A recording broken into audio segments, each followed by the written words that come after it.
Job కార్డుల తొలగింపుతో ఏపీలో పలువురు గిరిజనులు ఉపాధి హామీ పథకం ద్వారా పనులు పొందలేకపోతున్నారంటూ లిప్టెక్ సంస్థ పేర్కొంది. జాబ్ కార్డులను పునరుద్ధరించాలి అని గిరిజనులు సంబంధిత అధికారులను కోరుతున్నా కనీసం పట్టించుకోవడం లేదు అని తమ పరిశీలనలో తేలినట్లు వెల్లడైంది.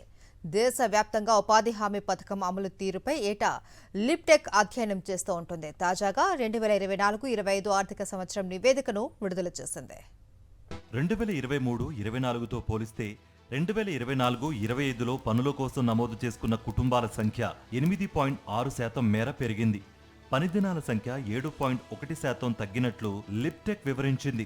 2023-24లో దేశవ్యాప్తంగా పేదలు ఉపాధి హామీలో 288.83 కోట్ల పని దినాలు పొందగా 2024-25లో అది 268.44 కోట్ల పని దినాలకు తగ్గినట్లుగా పేర్కొంది. ఒక్కో కుటుంబం సగటున పొందిన పనిదినాల సంఖ్య 4.3% మేర తగ్గినట్లు వెల్లడించింది. గరిష్ట ప్రయోజనం పొందిన కుటుంబాల సంఖ్య కూడా తగ్గిందని తెలిపింది. తెలంగాణలో గత ఏడాది ఉపాధి హామీ ద్వారా పేదలకు పనుల కల్పన పెరిగితే ఏపీలో అందుకు విరుద్ధంగా జరిగింది. 2023-24తో పోలిస్తే 2024-25లో తెలంగాణలో పనుల కల్పన 1.1% పెరగ్గా ఏపీలో ఏకంగా 5.2% మేర తగ్గిపోయింది.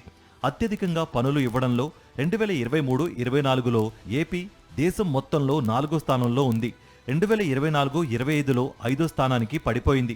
ఉపాధి హామీ పథకం అమలుకు కేంద్ర ప్రభుత్వం చాలా తక్కువ నిధులు కేటాయిస్తున్నట్లు లిప్టెక్ నివేదికలో వివరించింది.